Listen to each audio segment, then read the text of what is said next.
আমরা কলকাতা হাইকোর্টে লড়াই করব, আইনি লড়াই করব তাদেরকে ন্যায় ইনসাফ পাইয়ে দেওয়ার জন্য। আপনারা দেখেছিলেন ওই আপনার চোপড়াতে, ওখানে আমি পৌঁছে গিয়েছিলাম। আমার আদিবাসী সমাজের মা বোন বাপ ভাইদের উপরে, বাচ্চাদের উপরে কিভাবে আক্রমণ নামিয়েছিল তৃণমূলী এই জমি হাঙররা, তৃণমূলের এই দুষ্কৃতীরা।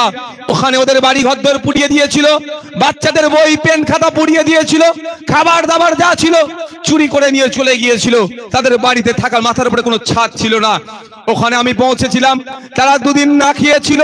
ওখানে থেকে আইএসএফ এর পক্ষ থেকে রন্ধনশালা চালু করে তাদেরকে আশ্বস্ত করে দিয়ে এসেছিলাম, যতদিন না পর্যন্ত এই সমস্যা মিটছে আইএসএফ আপনাদের খাবার দায়িত্ব নেবে। এটাই আইএসএফ মনে করে। আইএসএফ চিন্তা ভাবনা এটা। ওনারা আমাদের ভোট দিল না দিল ওটা নিয়ে আমরা ভেঙে পড়ি না। আমাদের কাজ, তারা অত্যাচারিত, তারা বঞ্চিত, তারা লাঞ্ছিত, তাদের পাশে থাকতে হবে। আজকে আপনারা জানেন রক্ত অর্পণ শিবির চলছে। আমরা শুধু বছরে ভোটের সময় আসবে মামা জ্যাঠা খালা মাসি পিসি ফুপু চাচা চাচি দাদু ভোটটা দাও, ভোটের পর্ব মিটে যাবে আর খুঁজে পাওয়া যাবে না, এই পলিটিক্স আমরা করি না। আমরা সারা বছর মানুষের পাশে থাকতে চাই। মানুষের চাওয়া পাওয়া অভাব অভিযোগগুলো বিধানসভার মধ্যে যেমন বলি, বিধানসভার বাইরেও আমাদের সামর্থ্য অনুযায়ী এই সমস্যা সমাধানের আমরা চেষ্টা করি। তার একটা অঙ্গ হিসাবে রক্ত অর্পণ শিবির আপনারা খোঁজ নিলে দেখতে পাবেন সারা রাজ্যের অনেক রাজনৈতিক দল আছে। কারো আমি এখানে সমালোচনা করছি না, কিন্তু খোঁজ নিয়ে দেখা যাবে এত রাজনৈতিক দল থাকার পরেও ইন্ডিয়ান সেকুলার ফ্রন্ট সারা বছর যেভাবে রক্তদান শিবির করে, রক্ত অর্পণ শিবির করে মুমূর্ষ রোগীদের রক্তের যোগান দেয়, যারা শাসকে আছে, যারা বিরোধীতে আছে, আইএসএফ এর প্রধান বিরোধীতে যারা আছে, আইএসএফ এর ধারে কাছে তারা থাকতে পারে না। তারা কিভাবে ভোট নেয়, কিন্তু আমরা ভোট নেওয়ার জন্য করি না। তারা জানে ভোটের সময় আসবো, কেউ সিএ এর ভয় দেখাবে, ভয় দেখিয়ে ভোট নেবে, আর কেউ সিএ আটকাবো বলে তার নামে ভোট নেবে। কিন্তু আমরা বলি ভোটটা আমাদের কাছে বড় কথা নয়, আমাদের কাছে বড় কথা হচ্ছে মানুষ পরিষেবা পাচ্ছে কি পাচ্ছে না। সেই জন্য সারা রাজ্যে বিভিন্ন সময় বিভিন্ন জায়গাতে আমরা রক্ত অর্পণ শিবির করে থাকি। ভাই পিছন দিকে যারা আছে একটু বসে যান তো, তাহলে আপনাদের পেছনে যারা এখনো ভাইরা আসছে তারা তাদের দেখতে সুবিধা হবে। আর এই দিকে যারা আছেন আপনাদের অনুরোধ করবো এই দিকটা চলে আসুন, সেরে চলে আসুন। যারা ভলেন্টিয়ার ভাই আছে তারা মনে হচ্ছে বেশি গুলোচ্ছে। ভলেন্টিয়ার ভাই আমার মনে হয় বেশি গুলিয়ে ফেলছে সমস্যাটা এখানে, বেশি ভলেন্টিয়ার হয়ে গেছে আপনাদের, মানুষের থেকে বেশি ভলেন্টিয়ার আপনারা করে ফেলেছেন। সমস্যা এখানে মায়েরা ওখানে বসার জায়গা আছে, বসতে পারেন, ভাইরা বসে যান ওখানটায়। পেছনে যারা আছে তাদের দেখতে অসুবিধা হচ্ছে, বসে যান। এই যে রক্ত অর্পণ শিবির, রক্ত অর্পণ শিবিরের মাধ্যমে সমাজের সম্প্রীতির বার্তা যায়, ঐক্যের বার্তা যায়, সৌহার্দ্যের পরিবেশ তৈরি হয়। বিভিন্ন জাত ধর্ম বর্ণ নির্বিশেষে মানুষের যে সময় রক্তের প্রয়োজন হয়, সেই রক্তের অর্পণের মাধ্যমে, শিবিরের মাধ্যমে আমরা কিছুটা হলো তাদেরকে যোগান দিই। অপদার্থ কেন্দ্রের বিজেপি সরকার আর অপদার্থ রাজ্যের তৃণমূলের সরকার সম্পূর্ণরূপে ব্যর্থ হয়েছে। না দেশের নিরিখে না রাজ্যের নিরিখে যে অর্থে রক্তের প্রয়োজন আছে সেই অর্থে রক্তের যোগান হয় না। কিন্তু এই রক্তের যাতে যোগান ঠিকঠাক হয় সরকারের পলিসি নিয়ে আসা দরকার। সরকারের পলিসি নিয়ে আসেনি। আমরা যারা বিরোধী দলে আছি, অনেক এনজিওর মাধ্যমে আমরা যারা রক্তের ক্রাইসিস, রক্তের ঘাটতি মেটানোর চেষ্টা করি, অপদার্থ রাজ্য সরকার তৃণমূলের এই শুধু প্রতিহিংসা পরায়ণের কারণে আমাদের রক্তদান শিবিরগুলো বিভিন্ন জায়গায় বিভিন্ন ভাবে হ্যাম্পার করার চেষ্টা করে। আমি আপনাদের বলে রাখি, রক্তের যেমন জাত হয় না, রক্তের যেমন ধর্ম হয় না, রক্তের যেমন বর্ণ হয় না, ঠিক রক্তের রাজনীতির রঙও আমরা রাখতে দেব না। কিন্তু দুঃখের বিষয়, এতদিন যেটা আমরা জানতাম না, তৃণমূল কংগ্রেসের আমলে এসে তৃণমূলের দ্বারাই আমরা একটা জিনিস জানতে পাচ্ছি, আজকের দিনেও রক্তদান শিবিরও রাজনৈতিক রং হয়ে যাচ্ছে, রক্তদান শিবিরও ওরা হয়ে যাচ্ছে। আমি অতীব দুঃখের সাথে বলি, আজকে যে সমস্ত তৃণমূলী বন্ধুরা রক্তদান শিবিরকে বন্ধ করার জন্য, এই রক্তদান শিবিরকে বানচাল করার জন্য যারা অপচেষ্টা চালিয়েছিলেন, তাদেরও যদি কোনো সময় রক্তের প্রয়োজন হয়, আপনাদেরও বলবো, মাইকের আওয়াজ যাচ্ছে, মিডিয়ার মাধ্যমে আপনারাও শুনতে পাচ্ছেন বা আগামীতে শুনতে পাবেন, তাদের উদ্দেশ্যও বলছি, আপনাদের পরিবারের কোনো সময় কারো যদি রক্তের প্রয়োজন হয়, নির্দ্বিধায় শঙ্করপুর অঞ্চলের নেতৃত্বে যারা রক্তদান শিবির কাজকে করছে তাদের সাথে গোপনে যোগাযোগ করবেন। আপনার পরিচয় গোপন রেখে আপনার সমস্যা হলেও আমরা আপনাদের রক্ত দিয়ে সহযোগিতা করব। আমরা আপনাদের মতোই নোংরা রাজনীতি করতে পছন্দ করি না, আর নোংরা রাজনীতি আমরাও করব না। যদি প্রয়োজন হয় বলবে, তাদের পরিচয় আমরা গোপন রাখবো, তাদের সমস্যাকে আমরা সমাধান করার চেষ্টা করব। আমি এখানে দাঁড়িয়ে আপনাদের উদ্দেশ্যে বলবো, যারা রক্ত দিতে এসেছেন বা রক্ত দিয়েছেন বা আগামীতে দেবেন বলে চিন্তা ভাবনা করছেন, আবার অনেকে ভাবছেন রক্তদান করলে কি হবে না হবে, তাদের উদ্দেশ্যে আমি কয়েকটা কথা বলি। আপনারা জানবেন, আপনারা জানলে অনেকে জানেন, অনেকে জানিয়ে দিচ্ছি, বিশ্বের যে ভয়ঙ্কর কয়েকটা রোগ আছে, সেই রোগ থেকেও মুক্তি পেতে পারেন। যেমন অন্যতম ভয়ঙ্কর রোগ হচ্ছে ক্যান্সারের রোগ। জানেন তো, এখন একটা সময় ছিল বাড়ি মানে অমুক এলাকাতে জেলায় একটা দুটো লোকের ক্যান্সার হয়েছে জানতে পারতাম, তারপরে কি দেখলাম অমুক ব্লকের অমুক জনের ক্যান্সার হয়েছে, এখন দেখুন পাড়াতে পাড়াতে ক্যান্সার ঢুকে যাচ্ছে। ভয়ঙ্কর রোগ। WHO বলছে এই 2024 সাল চলছে, এই 2024 দিকে বাড়ি বাড়িতে প্রায় একটা করে ক্যান্সার। আরো মেডিকেল সায়েন্স বলছে বিশ্বের 5 নম্বর ভয়ঙ্কর ব্যাধি নাম হচ্ছে স্ট্রোক। আমরা অনেক সময় দেখিয়েছি, শুধু বয়স্ক নয়, আমাদের মতো বয়সী 30 বছরের ছেলেরাও স্ট্রোকে হয়ে যাচ্ছে, 40 বছর, 35 বছর, 28 বছর, 30 বছর বৃদ্ধরাও তো হচ্ছে, স্ট্রোকে আক্রান্ত হচ্ছে। স্ট্রোকে আক্রান্ত হয়ে অনেকে মারা যায়, বা অনেকে মারা না গেলেও যে কজন বেঁচে থাকে, সেই বেঁচে থাকার মধ্যে প্রায় 70% মানুষ শারীরিকভাবে আর সক্ষম থাকে না, শারীরিকভাবে অক্ষম হয়ে যায়। এই রোগ থেকেও যদি আমরা আপনি বাঁচতে চাই, মেডিকেল সায়েন্স বলছে প্রতি পুরুষ প্রতি 90 দিন ছাড়া ছাড়া, মহিলারা 120 দিন ছাড়া ছাড়া যদি রক্তদান করে, তাহলে এই রোগ থেকে মুক্তি পেতে পারে। তাহলে রক্তদান করলে যেমন সম্প্রীতির বার্তা যাবে, ঐক্যের বার্তা যাবে, সৌহার্দ্যের পরিবেশ তৈরি হবে, ঠিক একইভাবে রক্তদান করলে আপনার আমারও স্বাস্থ্য ভালো থাকবে। তাই বন্ধুগণ, যারা উপস্থিত হয়ে ভাবছেন রক্তদান করবেন কি করবেন না, ভয় পাচ্ছেন, তাদের উদ্দেশ্যে বলছি, রক্তদান করে আপনি যে আজকে রক্তদান করবেন, সর্বোচ্চ 18 থেকে 22 দিনের মধ্যে আপনার শরীরে ওই রক্তটা ফিরে আসবে, আপনার শরীরে এই রক্তটা আবার তৈরি হয়ে যাবে, এবং সাথে সাথে আপনার স্বাস্থ্য ভালো থাকবে। তাই বন্ধুগণ, যারা উপস্থিত আছেন, দূরে কাছে আছেন, এখনো ভাবছেন রক্তদান করব কি করব না, তাদের উদ্দেশ্যে বলছি, এগিয়ে আসুন। এই শঙ্করপুর অঞ্চল কমিটির উদ্যোগে যে রক্ত অর্পণ শিবির চলছে, আপনাদের মূল্যবান রক্ত দিয়ে এই শিবিরকে সাফল্যের উচ্চ শিখরে পৌঁছান। সাথে সাথে আপনার রক্তে অন্যের প্রাণও বাঁচতে পারে, তারও সহযোগী আপনারা হন। দুঃখ লাগে, এই রক্তদান শিবিরকে নিয়েও রাজনৈতিক চাপানুতর চলছে। আমি আপনাদের উদ্দেশ্যে বলবো, এখানে যারা রক্তদান করছে, আজকে প্রায় 500-এর কাছাকাছি অলরেডি রক্ত দেওয়া হয়ে গেছে, আমাদের রক্তদান হয়েছে, এখন রক্ত নেওয়া চলছে, আপনারাও দেবেন, নিশ্চিতভাবে আরো মানুষ দেবে। আপনাদের উদ্দেশ্যে বলবো, যারা উপস্থিত হয়েছেন, সাথে সাথে শঙ্করপুর অঞ্চল কমিটির মানুষদেরকে বলবো, আপনারা 90 দিন পরে আপনাদের সামনে যে রক্তদান শিবির হবে, সেখানে গিয়ে রক্তদান করবেন। আইএসএফ যদি না করে, তাহলে কি করবেন আপনারা? দেবেন না নাকি? না, ওই রকম ব্যাপার না। আমি আপনাদের বলি, অনেক মন্দির কমিটি, অনেক মসজিদ কমিটি, অনেক দুর্গা উৎসব কমিটি, অনেক ঈদগাহ কমিটি, অনেক নবী দিবস কমিটি, অনেক মাদ্রাসা কমিটি, অনেক জলসা কমিটি, অনেক পলিটিক্যাল পার্টি, অনেক নন পলিটিক্যাল পার্টি, অনেক এনজিওর মাধ্যমেও রক্ত অর্পণ শিবির হয়।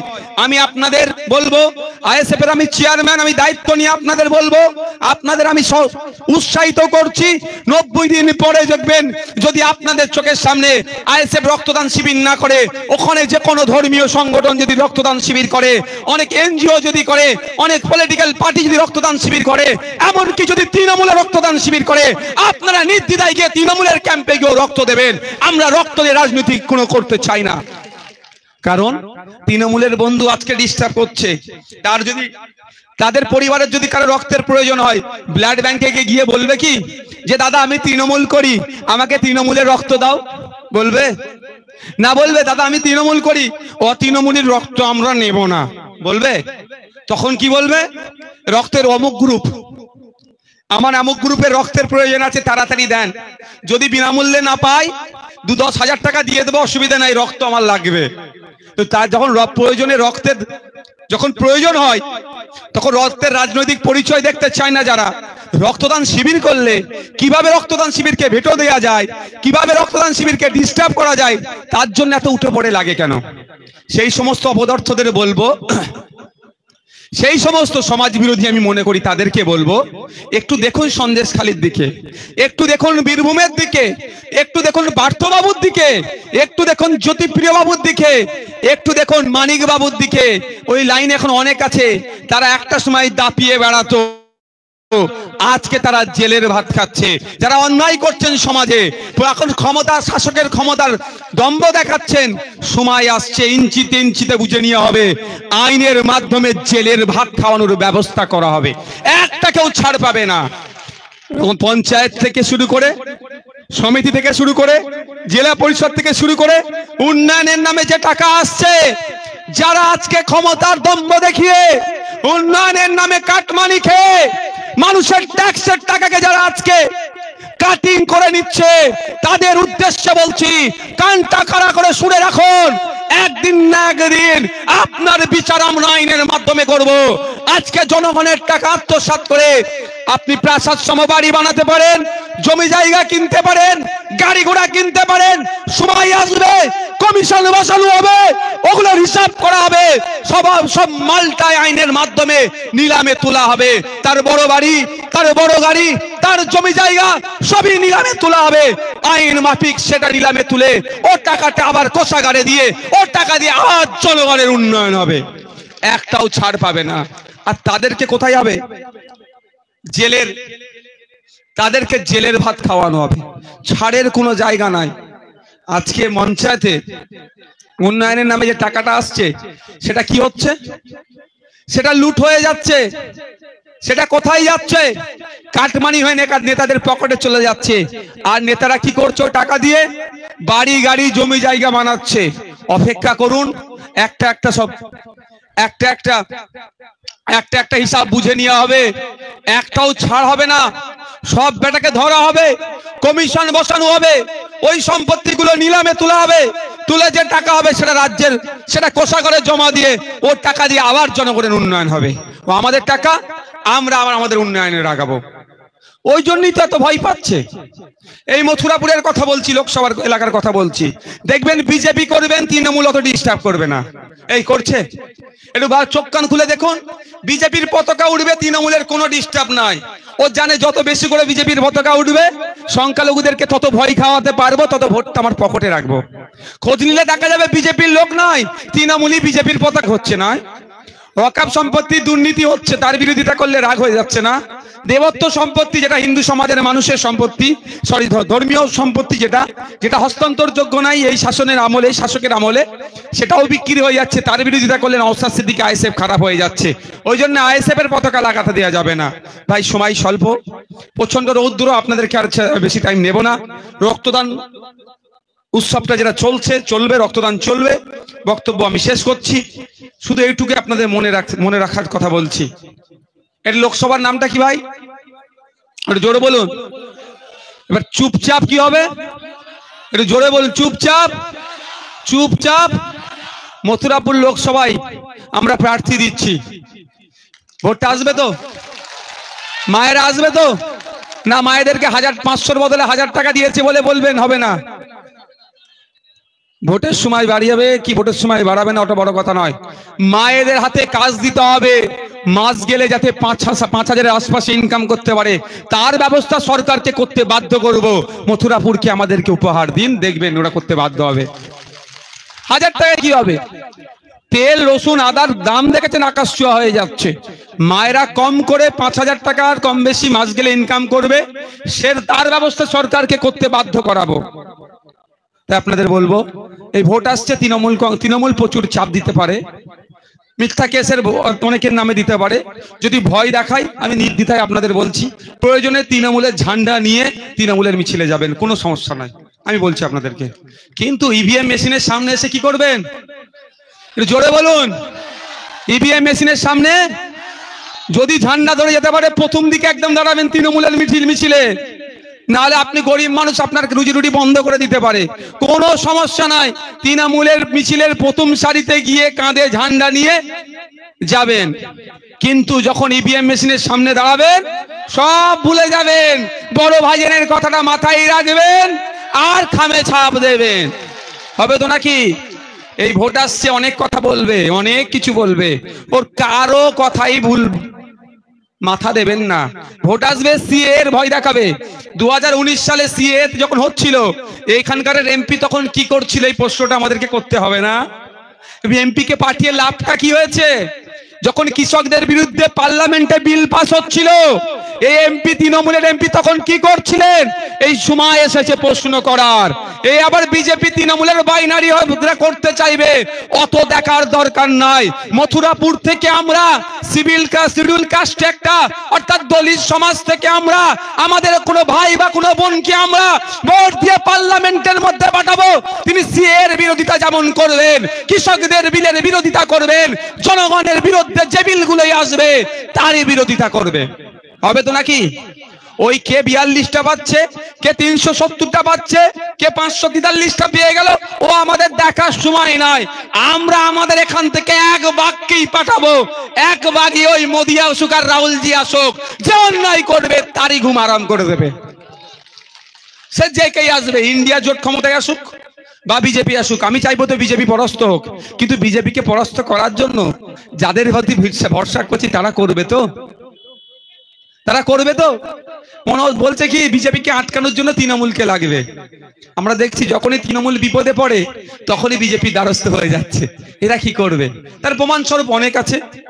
নোটিফিকেশন আসলে ভোট প্রচারে আসবো, তখন বলবো। তবে একটা কথা আমি বলে রাখি, এটা মাথা থেকে সরিয়ে দেন।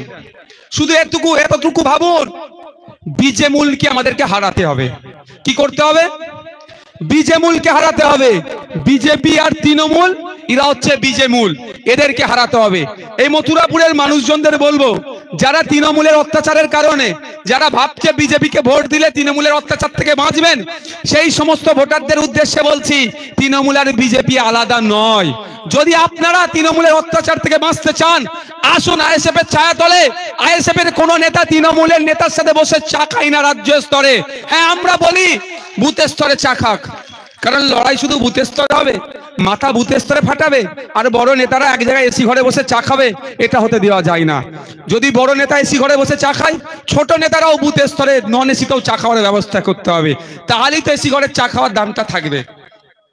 যারা ভাবছেন তৃণমূলকে দিয়ে বিজেপিকে ঠেকাবো, তারাও কিন্তু দিবা স্বপ্ন দেখছেন। তৃণমূলকে দিয়ে বিজেপিকে ঠেকানোর জন্য একটা এমপি থেকে 18টা এমপি হয়েছিল। তৃণমূলকে দিয়ে বিজেপিকে ঠেকাবো বলে 2টো এমএলএ থেকে 77টা এমএলএ হয়ে গেল।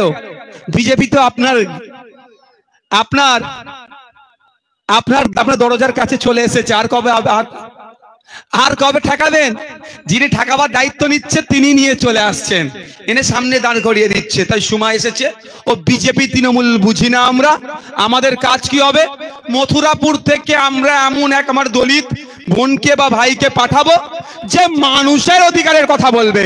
পার্লামেন্টে গিয়ে দলিত আদিবাসী থেকে শুরু করে, কুর্মী থেকে শুরু করে, মতুয়া থেকে শুরু করে, মুসলিম থেকে শুরু করে, সর্বোপরি নাগরিক অধিকারের কথা বলবে, তাকে আমরা পার্লামেন্টে পাঠাবো। প্রস্তুত আছেন তো নাকি ভাই? আর যদি বলে বিজেপি চলে আসবে, তৃণমূলকে ভোট দাও, ওদের কথাই শুনবেন? 2019 সালে কিন্তু বলেছিল বিজেপি চলে আসবে, তৃণমূলকে ভোট দাও। আমরা সকলে ভোট দিয়েছিলাম। কিন্তু যাকে ভোট দিলাম সে কি বিজেপিকে আটকাতে পারলো? সে তো ৭৭টা ঘরের মধ্যে আরো ঢুকিয়ে দিল। তো এইবার এসেছে আপনাকে আপনার লড়াইটা লড়ে নিতে হবে। গণতান্ত্রিক প্রক্রিয়াতে দলিত, আদিবাসী, মুসলিম, পিছিয়ে বর্গের মানুষজন ঐক্যবদ্ধ হতে হবে, হয়ে অধিকারের নিরিখে ভোট হবে। তো মথুরাপুর থেকে আমাদের প্রার্থীকে আমরা খাম চিহ্নে বিপুল ভোট দিয়ে জয়যুক্ত করে কোথায় পাঠাবো? পার্লামেন্টে। দেশের আইন তৈরি যেখানে হয় সেখানে পাঠাবো।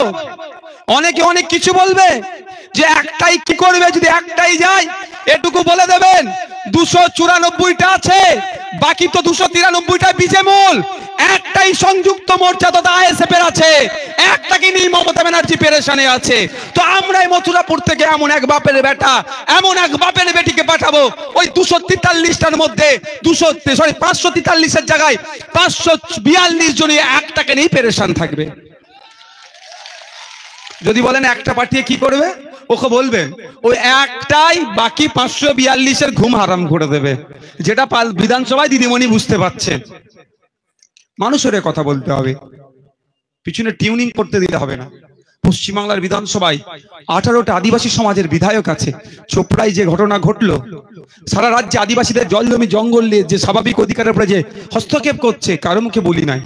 বলছে কি আইএসএফ এর সংযুক্ত মোর্চার বিধায়ক, কারণ পিছনে টিউনিং করার জায়গা নাই। তো মথুরাপুর থেকে আমরা যাকে পাঠাবো পেছনে কোনো টিউনিং হবে না, সে গিয়ে মানুষের কথা বলবে। সকলে ভালো থাকবেন, সুস্থ থাকবেন। আজ থেকে ভোটের কাজে লেগে পড়ুন। বাড়ি বাড়ি যাবেন, একটা কথাই বলবেন যেটা এখানে শুনলেন আপনারা, যে বাড়িতে বাড়িতে বলবেন তৃণমূল যদি ভয় দেখায় ওদের মিটিং মিছিলে যেখানে ইচ্ছা যান, কোনো সমস্যা নাই।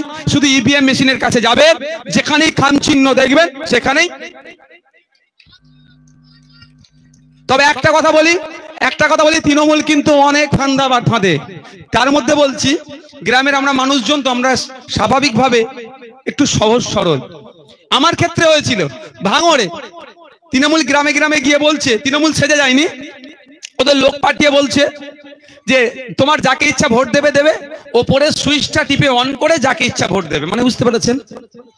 ওপরে তো ওদেরটা ছিল ভাঙড়ে, বলছে ওপরে সুইচটা টিপবে তারপরে যাকে ইচ্ছা ভোট দেবে।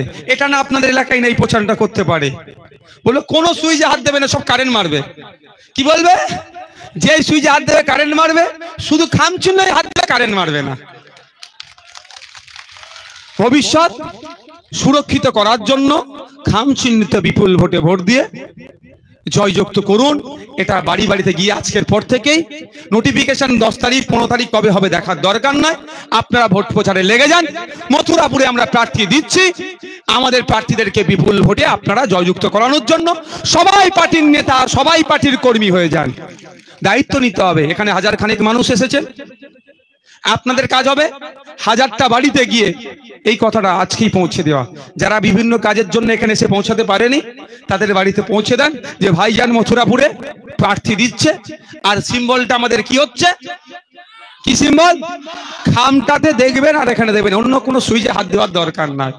অন্য কোনো সুইচে হাত দিলে ভবিষ্যৎ অন্ধকার হয়ে যাবে, করে দিচ্ছে। অনেক সুইচে হাত দিয়েছি স্বাধীনতার 75 বছর ধরে, 76 বছর চলছে স্বাধীনতার।